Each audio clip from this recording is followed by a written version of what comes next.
ഇൻസ്റ്റാഗ്രാമിൽ ഒരു കമന്റ് കണ്ടിട്ട് വിളിക്കണായിരുന്നേ. കാട്ടിലെ മൈനേനെ പാട്ട് പഠിപ്പിച്ചു കൊടുക്കുന്ന ഒരു സ്കീമായിരുന്നു. നമുക്ക് ശാസ്ത്രീയ സംഗീതമാണോ അതോ വെസ്റ്റേൺ ആയിരിക്കുമോ? ഓ, എത്ര നമുക്ക് ചെലവ് എത്ര വരും ഇതിന്റെ മാസം? ആദ്യം 300 രൂപ എടുത്ത് പേയ്മെന്റ് ചെയ്യുക, പിന്നെ മൈനയുടെ ആധാർ കാർഡും പാനുമായിട്ട് മൈനെ കൊണ്ട് വെക്കുക, പിന്നെ നമ്മുടെ ഒരു ചെറിയൊരു സ്ക്രീനിങ് അതോടെ കഴിഞ്ഞ് കഴിയുമ്പോഴത്തേക്കും പിന്നെ നമ്മുടെ പേയ്മെന്റിനെ പറ്റി ചില മൈനയ്ക്കൊക്കെ സ്തുതി പോലും ഇല്ലാത്ത മൈനാണ്. അതുപോലെ വേറെ ഏതൊക്കെ പക്ഷി കാക്കേനെ മറ്റേ പാട്ട് പഠിപ്പിക്കുന്ന സ്കീം വല്ലതും ഉണ്ടോ? ഇല്ല പോലെ പക്ഷിയുടെ നമ്മൾ മൈനെ മാത്രമേ ഉള്ളൂ. മൃഗങ്ങൾ ഏതുവാണെങ്കിലും വിഷയമില്ല. ആനയോ കുതിരയോ ജിറാഫോ അതൊന്നും ഒരു വിഷയമില്ല. നമുക്ക് ഉപജില്ലാ കലോത്സവം സംസ്ഥാന കലോത്സവത്തിലേക്കൊക്കെ ഇറക്കാനുള്ള ക്വാളിഫിക്കേഷൻ ഒക്കെ കിട്ടുന്ന രീതിയിലേക്കൊക്കെ പാടി സർട്ടിഫൈഡ് ആണ്. ഓക്കെ, നിങ്ങളുടെ രജിസ്റ്റേർഡ് കാൻഡിഡേറ്റ്സ് വേറെ ഏതൊക്കെ മൈനകളുണ്ട്? അവരിപ്പം ഈ കഴിഞ്ഞ ആഴ്ച ഇപ്പൊ 8 പേര് കാനഡയിലോട്ടും പിന്നെ ഒരു 4 പേര് ന്യൂസിലാൻഡിലോട്ടും പോയത്. പാട്ട് പാടാനാണോ? അതെ അതെ, സ്റ്റേജ് ഷോയും ഇതിന് പിന്നെ അവിടെ പിന്നെ കുറെ പരിപാടികളുണ്ടല്ലോ നമ്മള്. അനക്കയുണ്ട്.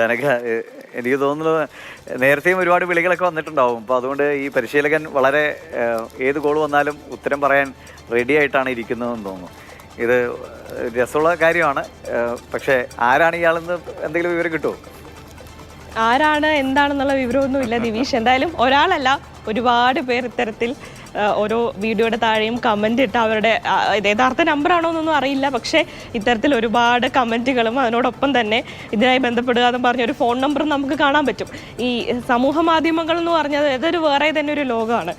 ഈ കമന്റ് സെക്ഷനും അതുപോലെ തന്നെ മറ്റൊരു ലോകമായി പ്രഖ്യാപിക്കേണ്ട സമയം കഴിഞ്ഞിരിക്കുന്നു എന്നാണ് തോന്നുന്നത്. കാരണം ഈ ചില വീഡിയോസൊക്കെ നമ്മൾ കാണുമ്പോൾ അതിന് താഴെയുള്ള കമന്റ്സ് ഒക്കെ ചിലത് വളരെ മോശമായിട്ടുള്ള കമന്റ്സ് ഉണ്ട്, അതായിരിക്കും കൂടുതലും. പക്ഷെ എന്നാലും ചില വീഡിയോസിനൊക്കെ താഴെ വരുന്ന ചില കമന്റുകളൊക്കെ വായിച്ചാൽ നമ്മളൊരു മുഴുനീള ഹാസ്യ സിനിമ കാണുന്നതിനേക്കാളും നമ്മൾ ആസ്വദിക്കും. വളരെ നല്ല തമാശകളും ഇത്തരത്തിലുള്ള കമന്റ് സെക്ഷൻ ഇടയിൽ കാണാൻ പറ്റും. പക്ഷെ ഇപ്പോൾ കുറച്ച് നാളായിട്ട് ട്രെൻഡിങ് ആയിട്ടിരിക്കുന്ന ഇത്തരത്തിലുള്ള കമന്റുകളാണ്. ശബ്ദമില്ലാതെ പാറ പൊട്ടിച്ച് കൊടുക്കപ്പെടും, ബന്ധപ്പെടുക എന്ന് പറഞ്ഞൊരു നമ്പർ ഉണ്ടാവും. അതുപോലെ ഈ കാട്ടിലെ മൈനയെ പാട്ട് പഠിപ്പിച്ചു കൊടുക്കും.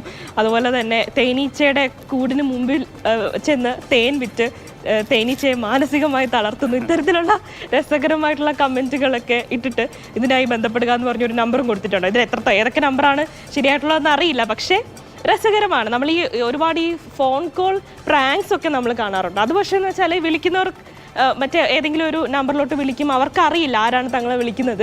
ഈ മറ്റു പല ഭാഷയിലും മറ്റ് പല ഈ പെട്ടെന്ന് ഒരാൾ നമ്മൾ അറിയാവുന്ന ആരോ വിളിക്കുന്ന പോലെയൊക്കെ നമ്മൾ വിളിച്ച് പറ്റിക്കുന്ന പ്രാങ്കുകളൊക്കെ നമ്മൾ കണ്ടിട്ടുണ്ട്. പക്ഷേ ഇവിടെ ഈ വീഡിയോയിൽ കാണുന്നത് വിളിക്കുന്ന ആളിനും സംസാരിക്കുന്ന ആളിനും വ്യക്തമായിട്ട് അറിയാം ഈ ഒരു കമൻറ്റിന് പിന്നാലെയാണ് ഈ സംഭാഷണം വന്നത്. പക്ഷേ ഇത് പുറമേ നിന്ന് ഇത് അത് അറിയാത്ത ഒരാൾ കേൾക്കുമ്പോൾ നമുക്ക് മനസ്സിലാവില്ല ഇവർ തമാശയ്ക്കാണ് ചെയ്യുന്നത്. കാരണം അത്ര സീരിയസ് ആയിട്ടാണ് ഇവർ ഡിസ്കസ് ചെയ്യുന്നത്. ഇതിൽ പറയുന്നുണ്ട്, അതായത് എല്ലാ പക്ഷികളെയും പാട്ട് പഠിപ്പിക്കുമെന്ന് ചോദിക്കുമ്പോൾ അനക്ക് ഇപ്പോൾ ഇനിയും ഒരുപാട് പരീക്ഷണങ്ങൾ ചിലപ്പോൾ ഈ മേഖലയിൽ നടക്കുമായിരിക്കും അല്ലേ?